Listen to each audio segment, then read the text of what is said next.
नमस्कार। अपेक्षा मीना, सह आचार्य संस्कृत, राजकीय कला महाविद्यालय जीवनपुरा। प्रिय विद्यार्थियों, आज के इस ई व्याख्यान में आप सभी का हार्दिक स्वागत है।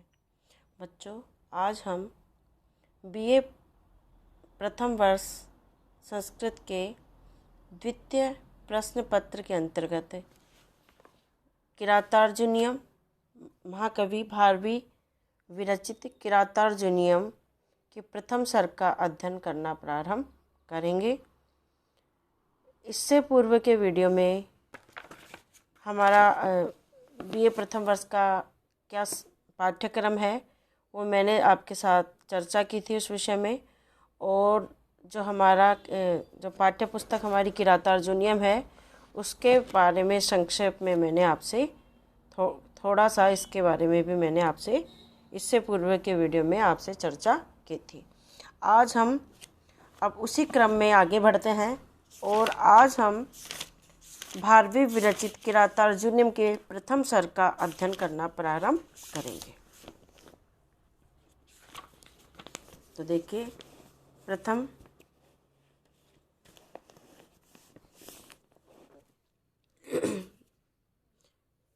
हमारे सिलेबस में इसका प्रथम सर्ग हमें पढ़ना है, तो हम पहला जो है श्लोक पढ़ना प्रारंभ करते हैं। श्रियः कुरूणाम अधिपस्य पालनीं प्रजासुं व्रति यम युक्त वेदितुं स वर्णलिंगी विदितः समाययौ युधिष्ठिरं द्वैतवने वनेचरः। अन्वय देखिए, कुरूणाम अधिपस्य श्रियः पालनीं प्रजासु व्रतिं वेदितुं यम अयुक्त स वर्णलिंगी विदितः वनेचरः द्वैतवने युधिष्ठिरं समाययौ। शब्दार्थ देखिए, श्रिय राज्य, लक्ष्मी, कुरुणाम कुरु देश के निवासी, महाराज दुर्योधन की, पालनीम रक्षा करने वाली प्रतिष्ठापिका, प्रजासु प्रजाजनों में, व्रतिम व्यवहार को, अयुक्त जानने के लिए जिसको अयुक्त नियुक्त किया था, वेदितुम जानने के लिए,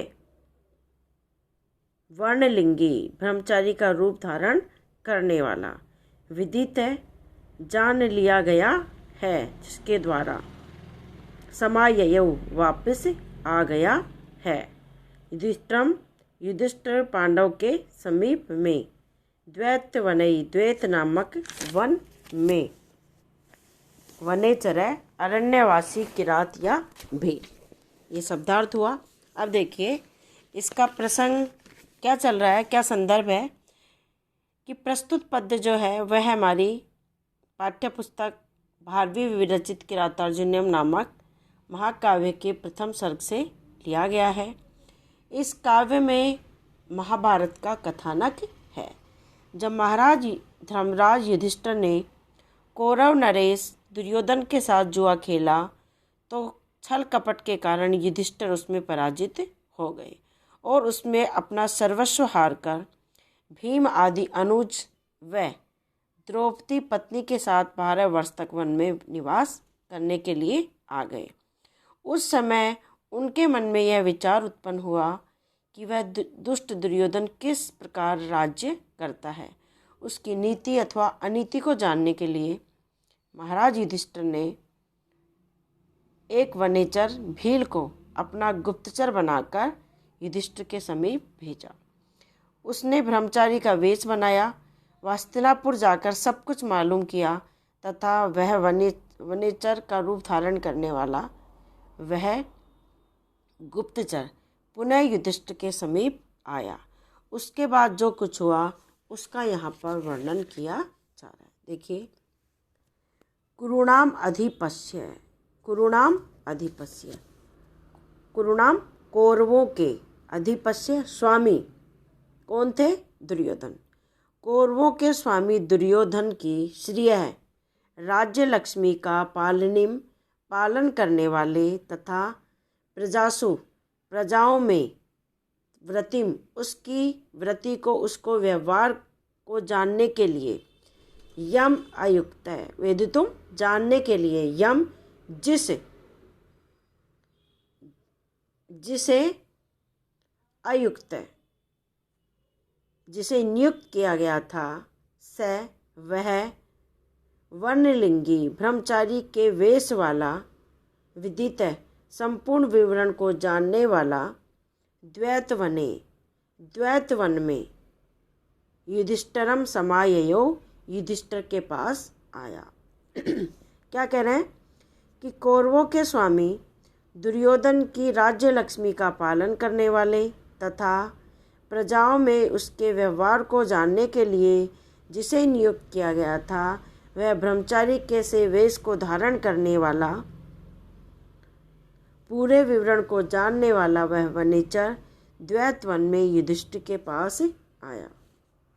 अर्थात द्रौपदी और भाइयों के साथ वन में रहते हुए युधिष्ठिर ने हस्तिनापुर में दुर्योधन के प्रजापालन के व्यवहार को जानने के लिए गुप्तचर के रूप में जिस भील को भेजा था उस भील ने ब्रह्मचारी का सा वेश धारण किया हुआ था। वह वहाँ दुर्योधन का सब हाल जानकर अब वह पुनः द्वैतवन में युधिष्ठिर के पास आ गया है। कवि ने अपने काव्य का प्रारंभ यहाँ पर मंगल सूचक श्री शब्द के प्रयोग से किया है जिससे कि दोष की संभावना निरस्त हो जाती है। महाकवि भारवी की मान्यता है कि किसी राजा का शासन प्रजा के प्रति उसके सद्व्यवहार पर निर्भर रहता है। अतः इस महाकाव्य का प्रमुख पात्र युधिष्ठिर सर्वप्रथम दुर्योधन के जनता के प्रति व्यवहार को जानने के लिए ही गुप्तचर को भेजता है। इस पद्य में वंशस्थ छंद है जिसका लक्षण है जतऊ तु वंशस्थ मुदीरितम जरऊ, अर्थात जिसके प्रत्येक चरण में 12 वर्ण होते हैं। इस छंद में जय तय जय रै गण व्यवस्था होती है। इस सर्ग में 44वें छंद तक वंशस्थ छंद है। यहाँ पर वने वने चरे इस स्वर व्यंजन समुदाय की आवृत्ति होने से यहाँ पे अनुप्रास अलंकार है। अगला देखिए, कृत प्रणामस्य महिम महीभुजे जिताम सपत्नेन निवेदयिष्यत न विव्यते तस्य मनो न हि प्रियम प्रवक्तुम इच्छन्तीम ऋषा हितेषिणः। अन्वय देखिए, कृत प्रणामस्य सपत्नेन जिताम महिम महीभुजे निवेदयिष्यत तस्य मनः न विव्यते हि हितेषिणः ऋषा प्रियम प्रवक्तुम न इच्छन्ति। शब्दार्थ देखिए, कृत प्रणामस्य नमस्कार करने वाले, महिम पृथ्वी को अर्थात हस्तिनापुर राज्य के विषय में, महीभुजे महाराज युधिष्ठिर के लिए, जिताम जीती गई अपने नियंत्रण में की गई,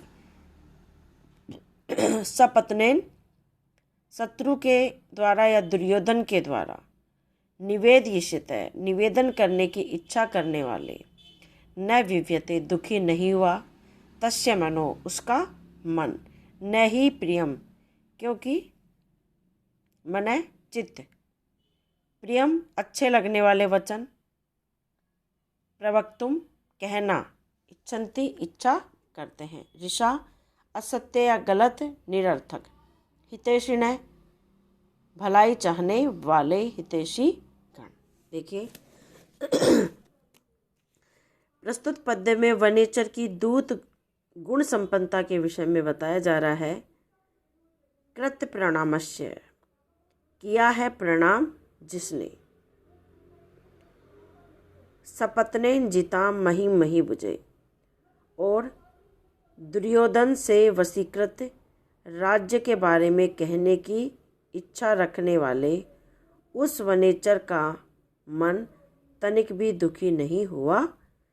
कृत प्रणामस्य किया है प्रणाम जिसने, सपत्नेन जिताम महीभुजे दुर्योधन से वशीकृत राज्य के बारे में कहने की इच्छा है जिसको, ऐसे उस वनेचर का चित्त तनिक भी दुखी नहीं हुआ, क्योंकि हितैषिणम ऋषा प्रियम प्रवक्तुम न इच्छति, क्योंकि अपने स्वामी का कल्याण चाहने वाले हितकारी लोग कभी भी ऋषा झूठ नहीं, झूठी और प्रिय मीठी बात स्वामी से कहने की इच्छा नहीं करते हैं। कृत प्रणामस्य, प्रणाम करने के बाद सपत्नेन जीता महिमजे, दुर्योधन के द्वारा जीती हुई अपने नियंत्रण में की गई भूमि के विषय में निवेदन करने की इच्छा रखने वाला उस वनेचर का मन थोड़ा सा भी दुखी नहीं हुआ, क्योंकि अपने स्वामी का कल्याण चाहने वाले सेवक कभी भी झूठी और मीठी बात स्वामी से नहीं कहते हैं। युधिष्ठिर के पास पहुंचकर उस ब्रह्मचारी वेशधारी किरात ने उसको सबसे पहले युधिष्ठिर को प्रणाम किया और वहाँ पर अपना जाना हुआ सारा वृतांत कहना शुरू किया। कवि का यहाँ पे कहना है कि उस किरात के चित्त में इस बात की जरा भी चिंता नहीं हुई कि मैं इस राजा युधिष्ठिर को यह अप्रिय बात कैसे कहूँ कि आपके शत्रु ने आपके सारे राज्य को अब नीति के प्रयोग से वश में कर लिया है और अब वह वहाँ सफल शासक बन गया है, क्योंकि स्वामी का हित चाहने वाले लोग कभी भी झूठी प्रिय बात कहकर उन्हें धोखा नहीं देते हैं।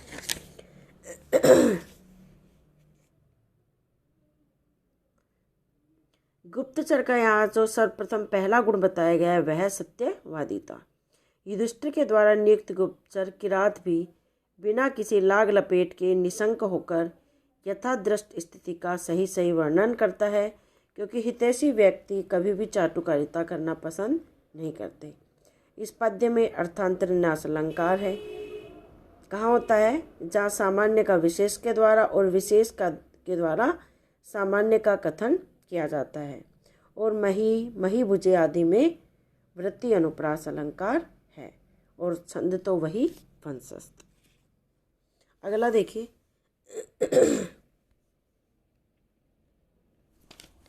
द्विषाम विधाताय विधातुम इच्छित है, रहस्यम अनुज्ञाम अधिगम्य भूभृत है, स सोष्टव औदार्य विशेषालिनीम विनिश्चितम अर्थम इति वाचम आददे।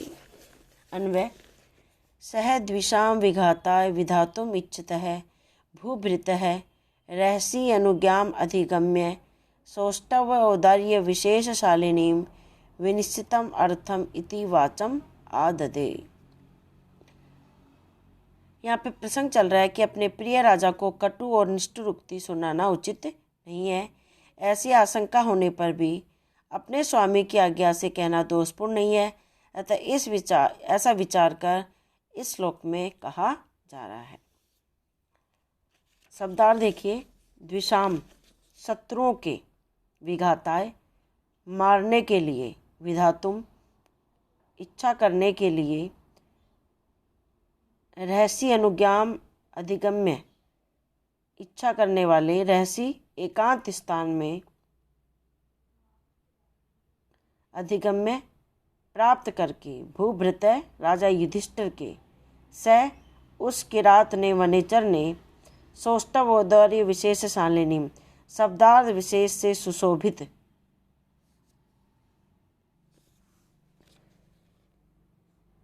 विनिश्चितार्थम निश्चित या असंदिग्ध अर्थ वाली वाणी को इति इस प्रकार आददे स्वीकार कहा और कहना प्रारंभ किया। देखिए, सह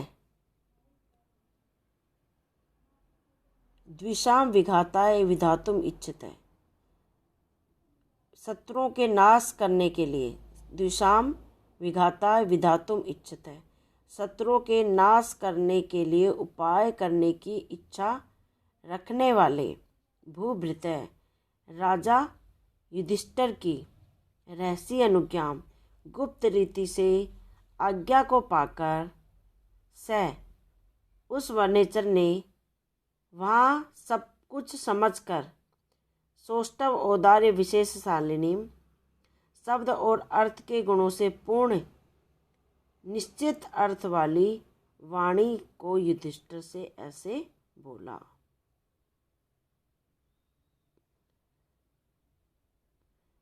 बताया जा रहा है कि कहा जाने वाला संदेश कर्ण मधुर नहीं है, तथापि प्रतिकार के लिए कहना पड़ता है। अतः इस अप्रिय और प्रिय दोनों बातों को क्षमा करें, इस प्रकार की अनुमति से वनेचर ने शत्रु नाश करना की इच्छा रखने वाले युधिष्ठिर से आज्ञा प्राप्त करके शब्दार्थ और गौरव युक्त एवं प्रमाणों से निश्चित अर्थ वाले वचन को कहना प्रारंभ किया कि शत्रुओं के नाश करने के उपाय की इच्छा रखने वाले महाराज युधिष्ठिर की एकांत में आज्ञा को पाकर विशिष्ट सौष्ठव और औदार्य से विशिष्ट विशेष और निश्चित अर्थ वाली वाणी को ऐसे कहना प्रारंभ किया। यहाँ पर महाकवि भारवी ने श्रेष्ठ भाषण में 3 विशेषताएं आवश्यक है ऐसा माना है। उचित शब्दावली विशिष्ट भाषण में या श्रेष्ठ भाषण में उचित शब्दावली का प्रयोग होना चाहिए, महत्वपूर्ण कथ्य होना चाहिए और संदेह रहित निश्चित अर्थ का होना आवश्यक है। इस प्रकार काव्य के द्वितीय सर्ग में स्फुटता न पदेर अपकृता इत्यादि पद में भी कवि ने स्पष्टता, अर्थ गौरव आदि भाषण के गुणों का उल्लेख किया है। प्रस्तुत पद्य में गुप्तचर किरात के कथन को इसी प्रकार के गुणों से युक्त बताया गया है। यहाँ पे संकेत किया गया है कि राजा युधिष्ठिर शत्रु के विनाश के लिए शीघ्र ही आवश्यक कदम उठाना चाहते हैं। अतः वैसे पूर्व शत्रु की राज्य नीति गतिविधियों की पूर्ण जानकारी प्राप्त करना चाहते हैं। अतः अपने कुशल गुप्तचर का प्रतिवेदन व एकांत में सुनते हैं ताकि वास्तविक स्थिति से परिचित हो सके। तो विद्यार्थियों, आज के लिए इतना ही। अगले वीडियो में पुनः आपसे भेंट होगी।